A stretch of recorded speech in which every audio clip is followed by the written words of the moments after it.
Hey everyone, welcome back. तो अब 16 chapter में दूसरे दिन भी ये लोग जेरिम को फिर से परेशान कर रहे होते हैं और ये सब ह्यूमन साइड में छुप छुप कर देख रहा होता है। और जैसे ही ये रेड हेड ह्यूमन को देखता है वो जेरिम को और भी ज़्यादा परेशान करना स्टार्ट कर देता है। फिर जैसे ही जेरिम नीचे गिरने वाला होता है ये रेड हेड उसे संभालते हुए कहता है, अरे तुम गिरे क्यों? ये सुनकर पहले तो जेरिम कन्फ्यूज़ हो जाता है कि भाई ये बोल क्या रहा है। वो रेड हेड आगे कहता है, देखो तुम्हें ध्यान रखना चाहिए और अगर तुम गिरना चाहते हो तो तुम्हें सही से गिरना चाहिए। फिर जेरिम को जोर का धक्का देता है जिससे वो बहुत बुरी तरह से नीचे गिरता है और उसका हाथ पत्थर पे जाके लगता है। और फिर ह्यूमन को देखते हुए कहता है, तुम्हें नहीं लगता? जिससे ह्यूमन डर जाता है और डर के मारे जल्दी से फिर से दीवार के पीछे छुप जाता है। तो अब ये लोग जाने लग जाते हैं तो उनमें से एक रेड हेड को कहता है, हे दोहन, तुम्हें नहीं लगता तुमने कुछ ज़्यादा ही कर दिया? मुझे लगता है मैंने उसे पत्थर पर गिरते हुए देखा। अगर किसी ने हमें देखा तो हम तो गए, हमें अब रुक जाना चाहिए। तो ये रेड हेड जिसका नाम दोहन है कहता है, डर गए? अगर तुम्हें इतना ही डर लग रहा है ना तो तुम निकल सकते हो। तो जिसने ये सब बंद करने के लिए कहा था वो गुस्सा हो जाता है, पर दोहन ये कहकर चला जाता है कि जो भी है मैं अकेला रहना चाहता हूँ, मैं तुमसे बाद में मिलूँगा।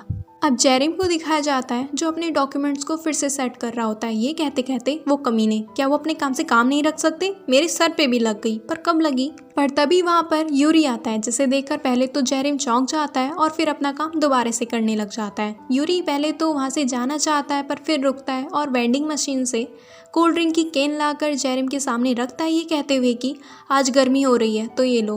पर जेरिम उसे सीधा मना करते हुए कहता है, नहीं, और वैसे भी इतनी गर्मी नहीं हो रही है। अब यूरी का ईगो थोड़ा हर्ट हो जाता है कि भाई मैं इसके लिए ये लाया और ये मना कर रहा है।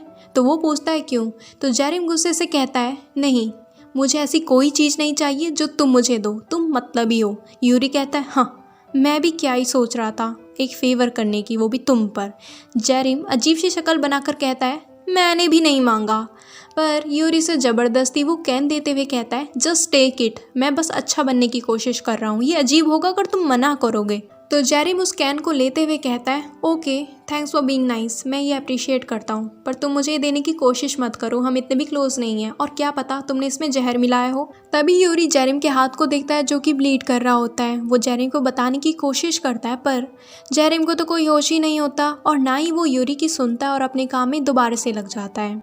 यूरी जेरिम को समझाने की बहुत कोशिश करता है पर जब जेरिम कहता है, नहीं मुझे छूने की कोशिश मत करो, मैं अपना ख्याल खुद रख सकता हूँ, तो यूरी को और गुस्सा आता है और वो जेरिम को उसका हाथ दिखाकर कहता है, क्या तुम बेवकूफ़ हो? तुम ब्लीड कर रहे हो, तुम्हें ऐसे हर्ट नहीं होना चाहिए और उन लोगों को स्कूल वायलेंस के चक्कर में पनिश करने से कुछ नहीं होगा, बल्कि वो और ज़्यादा ये काम करेंगे। तो जेरिम यूरी से अपना हाथ छुड़ाते हुए कहता है, नहीं तुम कुछ नहीं जानते क्योंकि तुम्हारी लाइफ तो स्टार्टिंग से ही परफेक्ट है, तुम्हें कैसे पता होगा हम लोग कैसा फील करते हैं।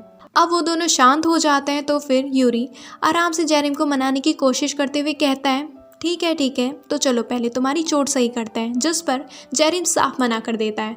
तो अब यूरी को आ जाता है गुस्सा और वो क्या करता है पता है?